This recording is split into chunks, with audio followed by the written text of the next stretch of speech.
All right, go ahead and roll for perception. I got a 13. Hey, that's pretty good. With that, you can tell there's some fantasy situations going on. You hear some adult language, and with that, you can tell this podcast probably isn't for kids. Hey everybody, and welcome to the Dungeoncast. I'm Will. And I'm Brian. This is the podcast where we talk about everything Dungeons and Dragons, from untamable umber hulks to unfathomable undead. That's right, Will. And today we're talking about beholders. Prepare yourselves.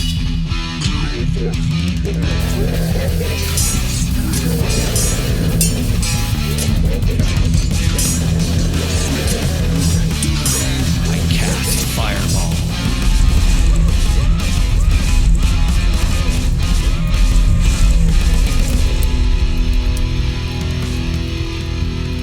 The Dungeoncast. So I'm going to begin this episode the way I begin every episode and say, all right, Brian, what do you know about beholders? This is what I know about beholders. Yes, it is on the cover of the monster manual. Yes. Because it is such an iconic monster. And sometimes when I'm going to look at other monsters, I see it. Okay, so nothing. You know nothing about the beholder. Yep. Okay. It's got lots of eyes. It does, as a total of 11 eyes on average. Most of the things I see standing in front of it look terrified? Pretty fucked up, yeah. Yeah, okay, because the beholder's fucking terrifying. The beholder's unlike any other monster that we've talked about at all, even in non-monster episodes. Like, there's no monster we've touched on that is as scary or crazy as the beholder. But we did a dragons episode. We did do a dragons episode, and I would argue that beholders are much scarier than dragons. But it's called Dungeons and Dragons. Yeah, I understand that, Brian, but We say it at the beginning of every episode. There are some things in this game that are much scarier than dragons. Although I do like dragons more. I will explain to you why beholders are so much more scary. But before I do that, let's describe to viewers what a beholder actually looks like and is. Beholders are spherical in shape. They're like fleshy orb-like creatures that levitate, and they are usually defined by having one giant centered eyeball with a gaping mouth with sharp teeth, and their orbular structure is crowned with 10 tentacles or eye stalks, each with a large eye in the end. So it's specifically 10. For beholders, it is specifically 10. Okay. And there are other kinds of beholder kin that have different numbered eye stalks or no eye stalks, and there's a whole gaggle of beholder-like monsters. They're not family though. It's beholders are bizarre, and you're gonna hear a bunch of bizarre shit on this episode. So their teeth are like that. What's that? Their teeth are sharp. That usually. deep sea creature with that one tentacle. Like an anglerfish. An anglerfish. Yes, it's a common depiction. So literally, the descriptors that I just listed off are the only things about, or the only physical descriptors that are universal among beholders. Because one of the things about beholders is that each beholder is 100% unique. Some of them have like a chitinous kind of armor skin. Some of them have a leather skin. Some of them have scaly skin. Sometimes some of their eyes are like lower. Some of their eyes are smaller. Like, they vary wildly. Okay, and so each one is unique as fuck. So let me get into where does the beholder come from just yet, because I'm sure that's coming. But yeah. Are we talking about like one beholder per dimension or world, or are we talking about? No. Beholders are technically a race. They do not breed. So there's like a set amount of beholders. No. Okay. Well, I didn't want to get into this yet, but we might as well get into it now. Beholders are incredibly powerful inherently, and they're the only monster that I know of that literally has mental abilities so powerful that they literally can shape reality around them. And this expresses itself in a few ways, but the most defining way is that this is how beholders reproduce, is that in their sleep, some beholders are very self-obsessed, and sometimes they will dream about themselves. And sometimes they will do this so strongly that it literally conjures into existence an identical or very similar beholder. Oh shit, like the dream warped version of themselves. Yes, except for sometimes it's identical, or it could be wildly different depending on it depends on what they were thinking about in their dreams. Like, for example, if a beholder is worried about one's own mortality, rather than conjuring another beholder in its vicinity, it will actually transform itself into basically the equivalent of a lich beholder called an eye tyrant. That's on like or a death tyrant or something like death that. tyrant, right? Because that's yeah. on the next page. Like there's a twofold, and one of them is the beholder, and one of them is that. So, and we'll get into that. We'll get into the death tyrant, and we'll get into the various amount of beholders. But generally speaking, the way they reproduce is a beholder will dream very much about itself, and it will conjure almost a mirror image, or maybe slightly different. So it won't do that when it's awake? It won't, because it's involuntary. A beholder does not want to make another beholder. Beholders fucking hate each other. Oh, because they're very self-absorbed. Self-absorbed. So that's something like parallel to dragons. Yes. Okay. So we're now going to rewind, because we're getting towards topics I want to talk about later. Okay. But let's get back to the beginning, and I want to start with what they share with dragons. So you remember when we were talking about dragons, how we took all these like horrible personality traits and we dialed them to 11? Yeah. So let's very Seven Sins-ish. Yes. Let's take a step back, recalibrate, and consider dragons our baseline for 0. Now dial it to 11 again. You're going to have the personality traits of a fucking beholder. Beholders are hateful. They are incredibly xenophobic. They are megalomaniacs and prideful to such an extreme amount. It's insane, and they are, in fact, very crazy. They are insane creatures. I kind of figured them to be like semi-mindless, just because of their artistic depictions and stuff. They are genius level intellect constantly. They are super intelligent. But they suffer madness. Their madness comes from they are super paranoid. Okay. And they are so self-obsessed that like you would consider it madness. But it's not madness that usually inhibits them. If anything, it's madness that makes them way more dangerous, because they're so paranoid and self-obsessed that like they have literally thought of every scenario possible to take them out, because they're constantly worried about. Basically, in a beholder's mind, the whole world's out to get them. And like anything that happens is because of them. Like if adventurers wander into their lair, it's because someone's trying to get him or her assassinated. If like there's some weird ruckus in a kingdom 200 miles away and like it causes a regime fall, it's because someone is plotting something that's going to lead to the death of the beholder. Holy shit. Yeah, beholders are that and they can crazy. like mentally string together that chain of events. Exactly. They're like master chess players on crack. And so basically there's almost no scenario that players will be able to come up with that the beholder won't be literally ready for. It could be like, we plan on teleporting into the heart of the beholder's lair on the backs of dinosaurs carrying laser pistols, and I guarantee you the beholder has a plan for that. Like that's the level of crazy these beholders are. You come out of like the portal that you like jumped in there to, and you just like fall right in its mouth. Yeah, it was ready. It was ready. Oh, now. So, exactly. So they're xenophobic, megalomaniacs. Do their eye stalks like turn to like look at itself a lot since it loves itself? I imagine so, but since we're talking about like vision, they have a 360-degree vision. You cannot sneak up on a beholder, and it's dark vision. They're incredibly highly perceptive. Of course, it's dark vision, Will. Yeah, they do tend to live. Oh yeah, because it's 5th edition. Everything's dark vision. Everything has dark vision. Yeah, dark vision. They tend to be found deep underground. In the Underdark. But let's also talk about their powers, because they are inherently magical as fuck.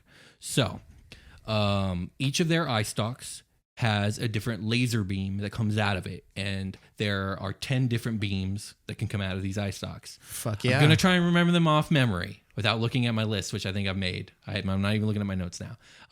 There's a cold beam, a fire beam, a paralyzed beam, a charm beam, a petrify beam.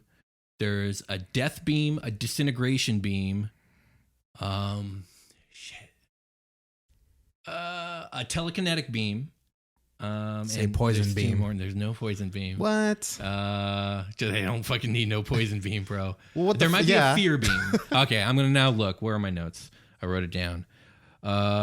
Fear and veneration, which I think is just like a force wave. Oh, okay. They have a sleep beam here. Let's see. I'm gonna read it off. Charm, paralyze, fear, slow, and veneration, telekinetic, sleep, petrification, disintegration, and death. Okay, so not all beholders have a cold and fire beam. There are versions of them that do. Holy shit. Yes. So here's how some of these beams work. Okay, I want to talk about the disintegration and the death beam, because it used to be back in the day, if you got hit by that, you died. It's save or die. There is nothing else. It's called a death beam. It's called the death beam. Same with the disintegration beam. The way it works now. Wait, is it death beam and disintegration beam on this list right now? They're two different beams. Continue. Okay, so nowadays, let's say a beholder fires off a death beam at you. It does an obscene amount of necrotic damage. Okay, and if it drops you to 0, instant death. Yeah, no saving. No saving. Okay. Instant death. If it drops you to 0 specifically. It works the exact same way with disintegration beam, where it's an obscene amount of damage, and if it drops you to 0, not only are you dead, you're a pile of ash now. Like, there's no body recovery. Yeah, there ain't no resurrecting spell, that. Yeah. And that's just 2 of its beams. On top of it, it can bite you. And then it has one more. Also it can bite you. Well, it can't fucking kick you. Yeah. So the bite does come into play. You think it wouldn't because of all these eye beams, but the reason that the bite will come into play inevitably is because they have one more eye power from their main eye, and it is an anti-magic cone. And literally, Also, by the way, no, they don't fuck around. Probably most effective means of fighting me at range is all magic shuts down. Magic items, cleric magic, wizard magic, spells don't work. Nothing magical works within their cone of sight. Super nerf. Yeah, it is ridiculous. They are fucking terrifying. Can you imagine you have jumping boots or something that are magical, and you jump, you start your jump and then you enter the cone. Yeah. And then you just fucking fall. Yeah, it's exactly what would happen. Cool. So on top of all that, it would be idiot. Death beam. Death beam done. On top of all that, they have legendary actions because they're a legendary creature. Yeah, okay. Which I think their legendary action is just 3 random beams go off.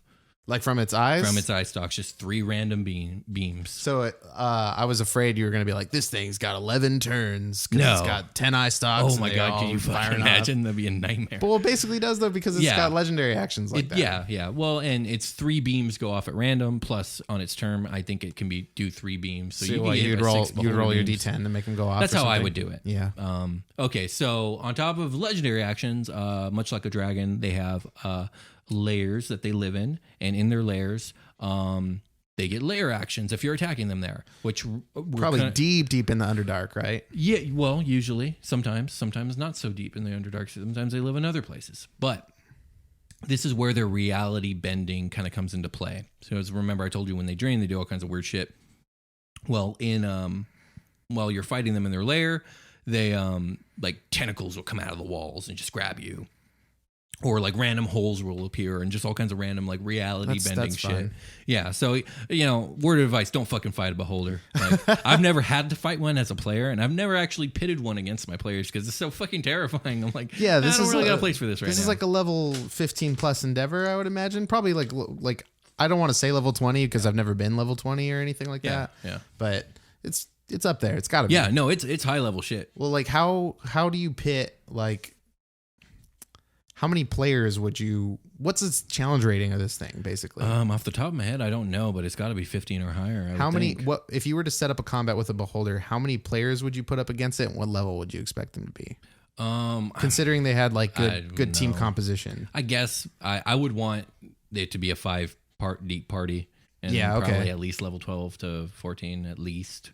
At the minimum, I would think. I don't know. I'd have to look at it. That sounds low to me. But that's the thing when you got 5 level 13s. That's pretty brutal. 5 people is a lot. Who's to say? So the Beholder is actually a D&D original. It's not a monster based off any type of mythos or any type of history or any type of mythology. First glance, you'd think it'd be a Lovecraft kind of import. It is, but it wasn't always. And, but it is definitely developed into that. And because of the Far Realm, which we'll talk about right after this. The person who invented the Beholder, his name was Rob Kuntz, and he was a player at the inventor of D&D, Gary Gygax's table. He was an avid player, and he invented the monster. Cool. And it was just supposed to be a scary monster with obscene powers that you could randomly fight in a dungeon. Let me draw some bullshit. Yeah. Scared now. But as things developed over time in D&D, people want more juicy lore. They want that fluff. And so they started to write it slowly over the course of edition to edition. Nice. And there are basically 2 origins that I know about when it comes to beholders. And the first is, from my experience in 4th edition, is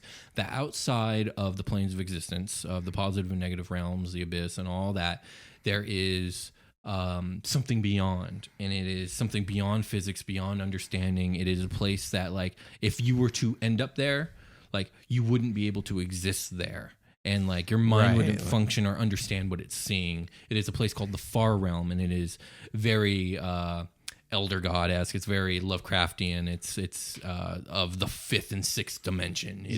I'm more familiar with it from the Dark Tower, and I think they call it the primordial soup, where like life rose out of this nasty, but darkness, it's beyond darkness. It will drive you mad if you see creatures from there, like with your own eyes. Yeah. Things like that. So very similar. Yeah. And things that come from the Far Realm are called aberrations, and they are usually insane and usually super alien, much like the Beholder.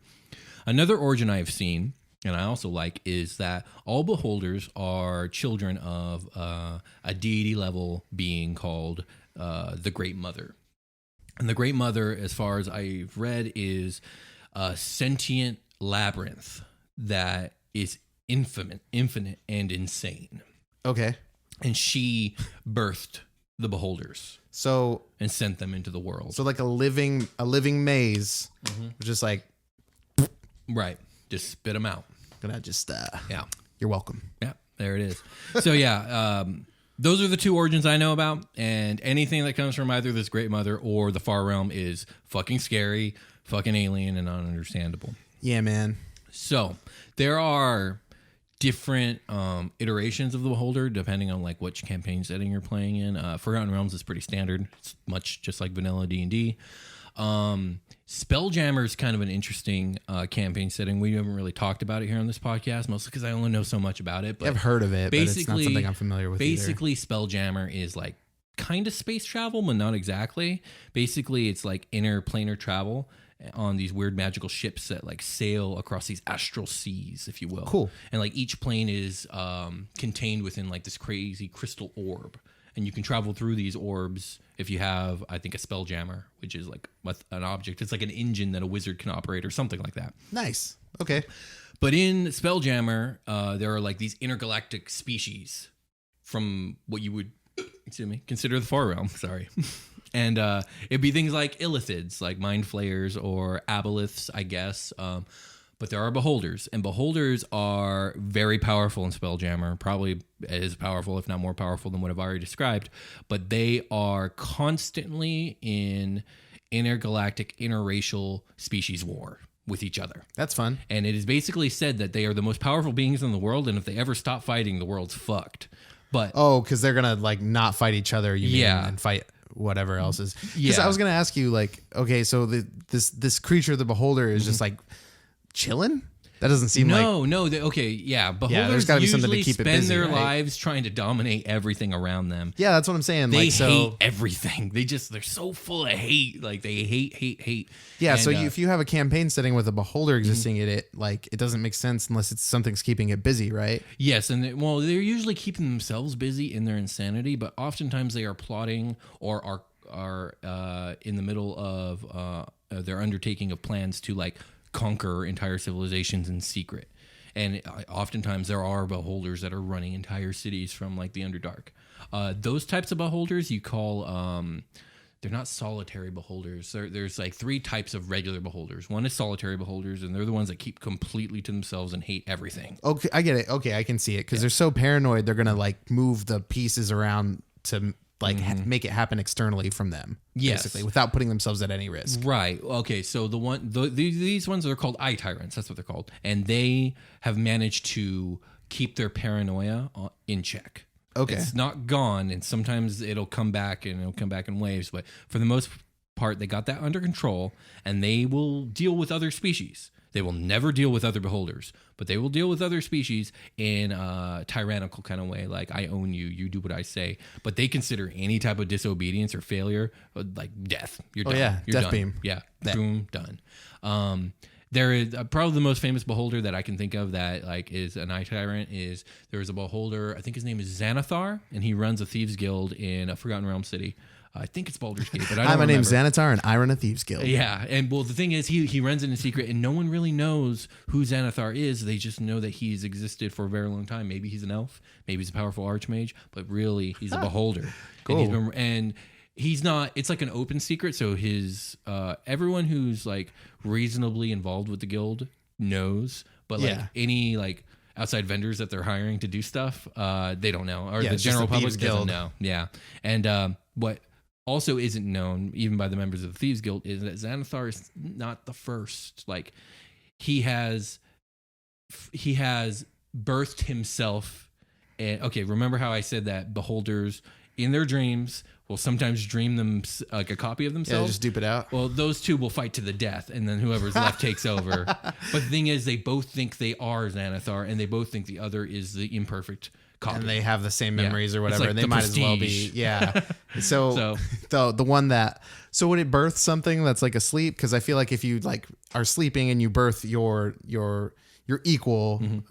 Or whatever, it's just gonna fucking death beam you right there. If it's whatever. awake, I suppose, yeah. Well, here's the thing, though. Like, sometimes beholders, when they dream another beholder into existence, it happens anywhere within a mile radius. So they might not be close enough to end up seeing each other and fighting to the death. And the one that was birthed just carries on as if he always was. Holy shit! Well, okay. Yeah. This is a new segment we're gonna do in the show called Fantasy Physics. Okay. Where what will tell me? Welcome to Fantasy Physics, everybody. Hello. My name is Brian. That's Will.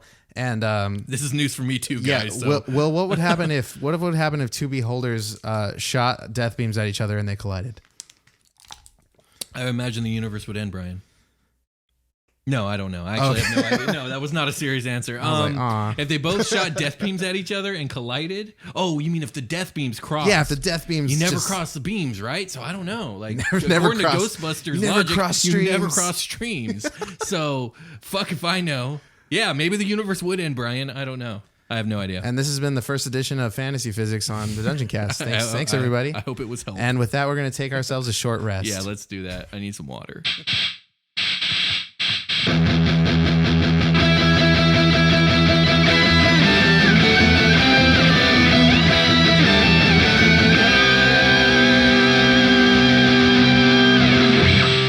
Everybody, and welcome to the part of the show where we don't talk about scary shit. We just talk about you. Thank you guys for watching the show. Yes, we really appreciate all the support and all the listens and all the reviews and all the comments. Thank you guys so very much. It's a good mouthfeel. Yeah, it is. It is. And we love doing it, and we're going to continue doing it, and we hope you continue to love it. Yeah, thanks for coming along on this ride with us, this incredible journey of podcasting. Indeed. And if you like the show and want to show your support, all you got to do is tell your friends about it.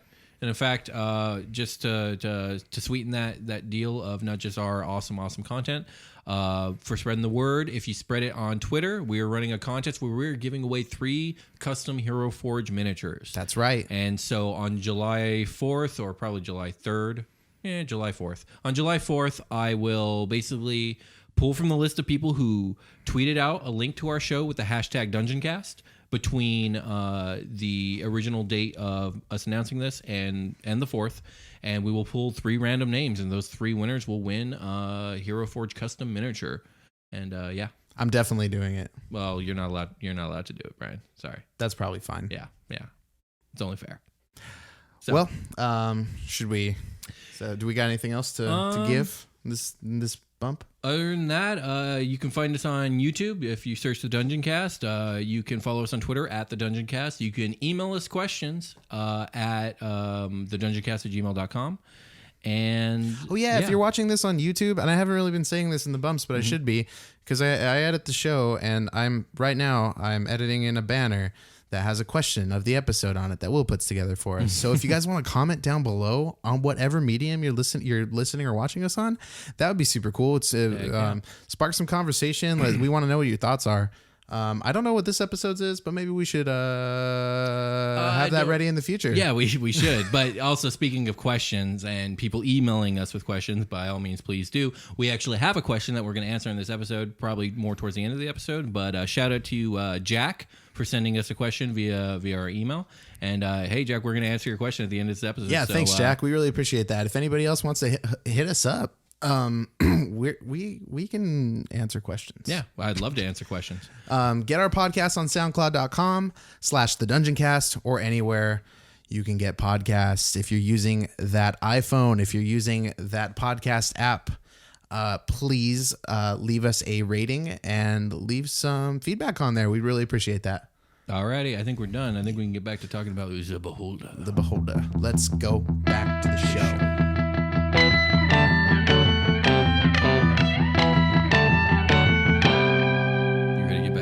We're up and running, so I think we should be. Not too terrified to delve deeper into the subject? I never scared. Okay, all right. So a major thing I want to talk about when it comes to beholders is like their egomania, which is probably the most defining personality trait about them. Much like the dragon, they think that the beholder is the ultimate being in the universe. And specifically them as the beholder. Specifically them. I am the greatest being in the universe. They are the ultimate being, and all other things must be subjugated. Like, period, end of story. There is like just no reasoning with it. It's it's just like, hey, do you have a death beam? I didn't fucking think so. Yeah, pretty much. And they literally consider all other beholders abominations, like genetically inferior biological abominations. Like they are fucking hateful. They will not tolerate another beholder's presence, except for one circumstance, which is sometimes when the beholder dreams another beholder into reality. It was a sex dream. It was maybe a bit of a happier dream than I don't know, but they can sometimes give birth to what is called a beholder queen or a hive queen, and this beholder has an added on bonus power on top of it all, where they can literally subjugate other beholders under their thrall. Why? And they form these beholder nests. Why? I don't know. I would imagine that it's a beholder who has so much hate for all the other beholders that it wishes it could just fucking dominate them, and thus transforms itself into a hive queen, which then can do so. I'm mostly just in denial. Oh. Yeah. What do you need that for? Because they're fucking... Because Beholder Army, that's why. Yeah, because Beholder Army, that's why. And they're fucking scary. That's a really cool plot thing. Yeah, that actually is. That'd be really cool. We have to get to the queen. God, I can't fucking imagine. Death beam. So many beholders. Okay. They told you not to cross the street. So many death beams. So let's talk about a little bit about where they do live, because they do tend to live in the Underdark. Sometimes they live in like sewer ways. They tend to like to live in remote places where other people can't bug them because they hate everybody. Yeah, that's fitting. But most commonly they are in the Underdark, and the way that their layers are set up is actually really fascinating to me, because it's not intuitive to any other layer building of any other monster. It's because they levitate. They don't build their homes like in a horizontal pattern. They have ups and downs. Like they'll have a room and then a passage, which is just a hole in the ceiling that they float up, and then there's another room. So picture like this 3D grid that's super hard to traverse because you're not a fucking beholder. Like the Death Star if it didn't have like floors. Exactly. There we go. I like that. Yes, very much so. A beholder would love the Death Star. It'd be like, I love this place. So yes. I just prop myself in like the satellite opening, and I fire the beam. Exactly. It's a death beam. So they have these bizarre layer setups, and the way they actually build these things is with their disintegration beam. They just and that makes sense. Whole passages, bam, done. And because of this passage will be also cold. Yeah, there cold you go. Beam. Well, okay, so there are the types of beholders that have the cold and fire beams. I believe are literally called Eyes of Flame, or Eye of Flames, and Eye of Cold, Eye of Ice. That's what they're called. That's the kind of beholders they are. I'm getting what you're. Yeah, and they're basically like a frost beholder or a fire beholder, and yeah, you get it. So moving on, they are also some consider them to be terraformers of the Underdark. Like the Underdark wouldn't exist if they weren't there constantly. That's some good mythos. I thought that was really cool. Yeah, I'm just gonna make this shit. Yeah. And then I'm going to just pick this spot. Yeah. Burrow up. There you go. Cool. So after I read that, I was like, okay, I'm grabbing that. That's definitely the truth of my world. Beholders are definitely down there building the Underdark. Fuck. Inadvertently. They're just doing it. Man. Do you got any questions? I want to move on to a couple other things, but if you have any questions, we'll answer them now. My main question now is, are you going to kill us with a beholder? When we get back to your game. If you guys make me angry enough, it might happen. No, start asking NPCs names. Or I will stick the beholder upon you. Yeah, as of right now, I have no plans for a beholder. I'll tell you that. You just made some. Now. It sounds like. Well, I mean, it's definitely like Plan Z. Oh yeah, it's like throw a beholder at him. There we go. So I'm sure we're gonna get into the Tarrasque one day. It's super cool, but. How do they match up against each other, the beholder and the Tarrasque? Well, the Tarrasque is like It's a fucking anomaly. Yeah, the Tarask is such a force of nature that'd be like, what if the planet wanted to just kill everybody? Like, is the planet a monster? Yeah, I guess in that case. That's much like the Tarask is. It's like a moving, it's like Godzilla. Right. It's just like you can't fight it. I mean, you can if you're like a bunch of level 20s that have access to the wish spell and a bunch of other bullshit, which is weird to me because I don't like the idea that like there is a very specific way a monster has to be killed. Like you have to do X amount of damage to it and like get it to like fall asleep and then use a wish spell to kill it, but then it doesn't actually die because the Tarask can't die and it just burrows back into the earth to sleep for another fucking 10,000 years. I need a Superman regenerate. Yeah. Fuck the Tarask. Anyways, moving on. Well, hold on. Okay. So the beholder doesn't match up. No, it just couldn't. So what about your best like ancient dragon? I see. Now that would be a fight I'd be interested in seeing. Here's the thing. Okay, I think this is just my personal opinion. If you put an ancient red dragon and a souped up beholder in a room together, just pop them into existence next to each other, I think the red dragon has a really good shot of walking away from this with a win. Okay. Mostly because it can get on top of this fucking beholder. It's a lot bigger than the beholder, and it can claw teeth. And I don't think the anti-magic field works on the breath. Because I think the breath isn't considered magical. Could be wrong on that. So dragons are like inherently magical though, right? They are. Okay, fantasy physics, we're back.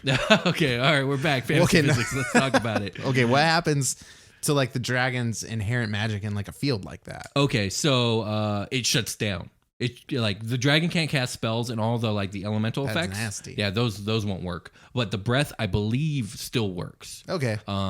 So I think in that case it would work out. But if you had an ancient red dragon and like a powerful beholder that are plotting against each other and readying, it's like the Batman versus Superman thing. If Batman has time to prep, he's probably gonna win. But if there's no prep time, he's fucked. Yeah, that's if you're just kind of like how I in the see room with like a fucking immovable object. Or exactly. So that's how I see it. I see if they have time to plan, the beholder's gonna fucking win. There's no fucking way that dragon will never even get within a mile radius of that beholder before it dies. Like, yeah, that's just my opinion. It can happen in many ways, I'm sure.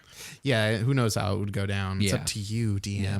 So sometimes beholders are so crazy that they literally have split minds, like two active genius intellect minds that hate each other. Cool. And are constantly plotting against each other. Okay. And they can talk to each other, but it's confusing. They're just crazy. They can look at each other. Yeah, they can look at each other. Their eye stalks. It's super confusing, and I don't even understand how it works. But that's a thing. I read it. It's a thing. They just like super suffer from mental illness. A lot of times, yeah, they do. A lot of times they are actively at war with drow or mind flayers because those are powerful creatures that they compete also for space. They compete for space, and like as smart as a beholder is, I think that numbers is an issue. Numbers is an issue, but also mind flayers are super intelligent, and they have like an elder brain that they answer to, right? Which has like the intellect and memories of 1,000 mind flayers across generations of time. So who's smarter there? I don't fucking know. So semantics. So let's talk about the different kinds of beholders. We talked about solitary beholders, eye tyrants. We talked about beholder hives and their hive queens.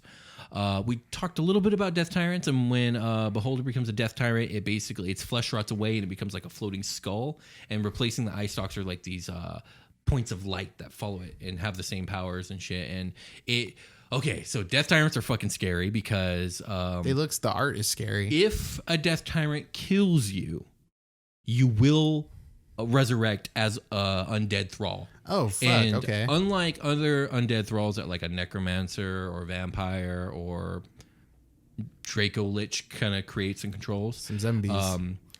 You are enthralled forever.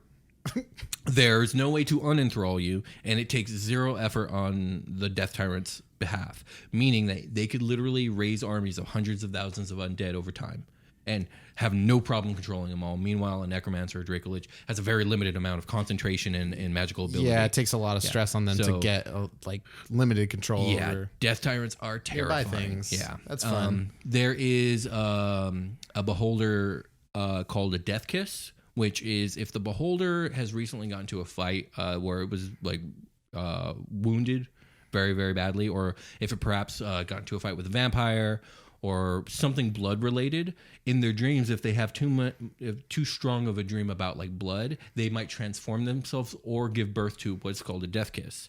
Now they're smaller than normal beholders, and they lose their mouth, which is why they're smaller. And they're just one circular eye, and all of their eye stalks transform into these tentacles with like suckers at the end of them. And at the end of these tentacles are with these suckers are how they talk, their mouths. So they have like 10 mouths. That's nasty. And they are completely consumed with the thirst for blood. And that's all they do. That's also They just nasty. hunt around the Underdark, sucking the blood out of everything they come across. Nasty Vampire boys. beholders, yeah. Okay. There are spectators, which are... They like to watch the blood sucking. No, but they're just follow this thing around. They only have 4 eye stalks, and they're much smaller than a beholder, and they're also not evil. They're usually lawful neutral or chaotic neutral, and they can be summoned by wizards. And there's like a ritual where when you summon a spectator, it is bound to guard whatever room it is you summon them in for 101 years, and then it disappears, and then you can summon another one. But like because of their constant solitude and being tied to a particular location, they usually go absolutely batshit insane just over time. Solitary confinement. Just like thinking about whatever. Yeah, they're usually like crazy. There are I'm trying to think because my notes don't have any other shit on them. So I think they're called gazers. And they're like little mini beholders that lack any actual intelligence or ability to speak.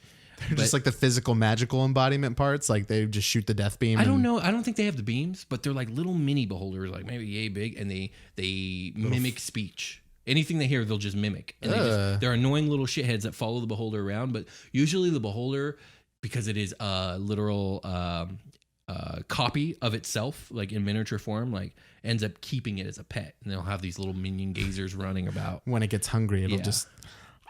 There is a version of a beholder called a goth, which it looks like a standard beholder, I think, except for it only has 6 or 8 eye stalks and some tendrils that fall from its chin or whatever. And around its one big eye, it's got a bunch of little eyes. And it is semi-mindless and is obsessed with devouring magical objects. Oh, and that's it hunts cool. the world just eating magic shit. That's fucking dope. Don't get in its way because it'll kill you. Yeah. And there are even more beholderkin, which we can get into another time.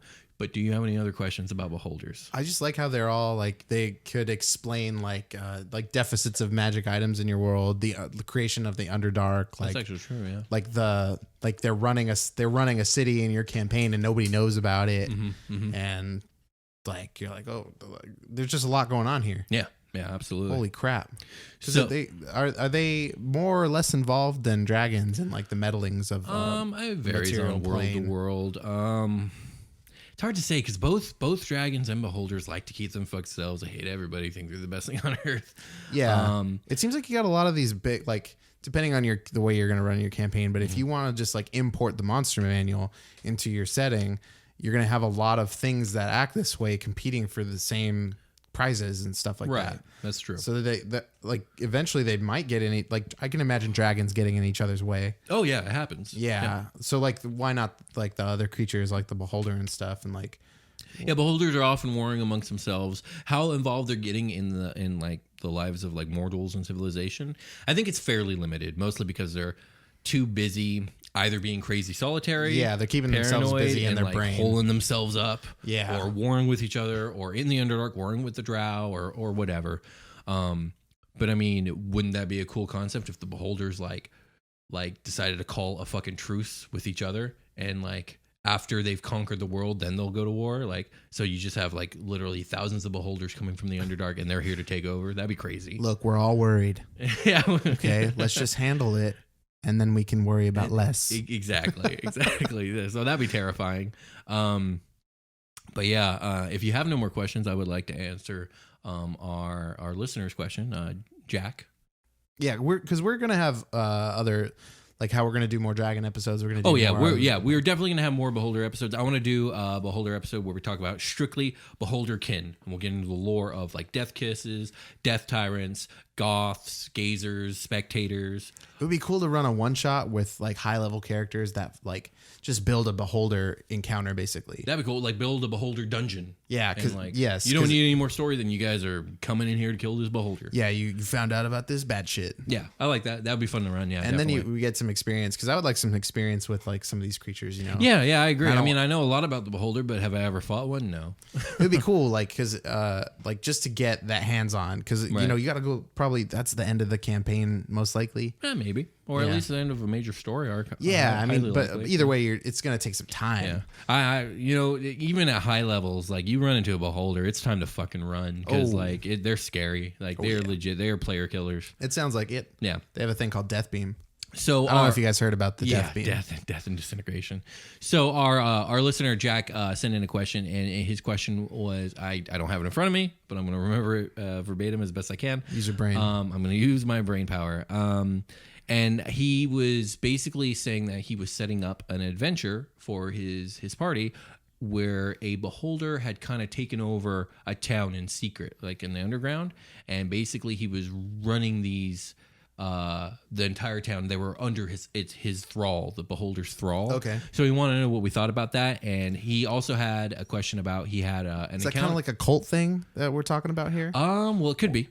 Or is it more like a mental, like I've hypnotized all of you? It could also be that. Okay. Yeah. And he wasn't specific, but I think we'll approach the question from both those angles. Okay. I mean, he also had this very specific question about the townspeople attacking the party because they're under the thrall. That's a big fight. Yeah. And so first off, cool fucking idea. I love the idea again of Beholder like taking over a town and like running it in secret and whatnot, and the players having to fucking deal with that. And it sounds like a lot of fun. Yeah, I like the idea of it being like a thrall thing. And what it reminds me of is a creature called the Aboleth, which does that very blatantly. So if you like the idea, Jack, but maybe the Beholder doesn't feel right to you, I would definitely look into the Aboleth because it literally does what you're talking about. But I don't see any reason why the Beholder wouldn't be interested in doing that as well. Yeah, man, just plug it in. Yeah, absolutely. And as for the concept of like these random commoners under the thrall of this beholder attacking the party, that's actually a really cool encounter because it puts the players, depending on who they are, in an interesting position. Like, if they are truly good players, like they're not going to want to kill townsfolk. They're not going to want to kill these townsfolk, like especially if they sense that it's a thrall. So how are they going to get out of this? I was thinking about your guys, the party I DM for. Yeah, like D'Artagnan, my character. Split. Yeah, he would just start murdering people. You and Digo would just start hacking. It's and true. Delphi too. Yeah, it's true. Well, and Archibald would be like, no. Archibald and Evan. I don't know. Yeah, they'd be like, yeah, what are you doing? No, wait. So you put your party in a very interesting situation, and I'd like to know how that plays out because depending on the party composition and their personalities, like it might be a slaughter fest, or they might end up having to give up and run the fuck away. Yeah, like, approach with stealth or something, or come up with some super complex, creative like resolution to the situation. No, so I think it's a cool idea. I think it's we won't kill them. We'll just cut off their food supply. Yeah, wait it out. Yeah. So I think it's a cool idea, and it sounds like you think it's a cool idea. Oh yeah, absolutely. Yeah. It reminds me of to bring up Dark Tower again. It's the very first book, The Gunslinger. They go, and spoilers. The gunslinger goes to a town, and the town is like under the manipulation of a man he's pursuing who has told the town like, hey, the interloper is coming. He's behind me. Okay, bye. And then they all like basically fucking attack him. No shit. So it's a town of like 42 people, I think it is. Oh crap. And he kills them all. Oh shit. Yeah. I didn't even think about that. I didn't think about like the numbers game here. Yeah. What if the whole town attacks the players and it's like 100 or 200 deep town? Like, what the fuck do you do? You gotta. Yeah. I mean, numbers is important. Numbers is very, very important in D&D, and that doesn't sound like a fight you're going to win. Yeah. Even if they're a bunch of weaklings and they take one hit, you don't know. Also, if you do win that fight and you do kill a lot of townspeople, I mean, chances are they're not going to be able to do anything about the beholder. And the postman from the next town rolls in a few hours later. How do you explain that? How do you explain that to the fucking king? How do you explain that to anybody who gives a shit? Like, this party of adventurers just showed up and slaughtered a whole town. It's not a good look. It's not a good look. It was like a fucking crazy episode of CSI. I know, right? So I think it's a really cool idea, and I think the way it could go, like, it could change the course of a campaign. So yeah, cool idea, Jack. I like it. Definitely want to know what happens with that. Yeah, follow up, please. Let us know. And other than that, I think I'm ready to end this episode. Like, I'm really sick of talking about giant eyeballed monsters. Yeah, they don't have legs. It freaks me out. Yeah. Let's call it a game. We're going to call it a game, guys. Thank you for listening.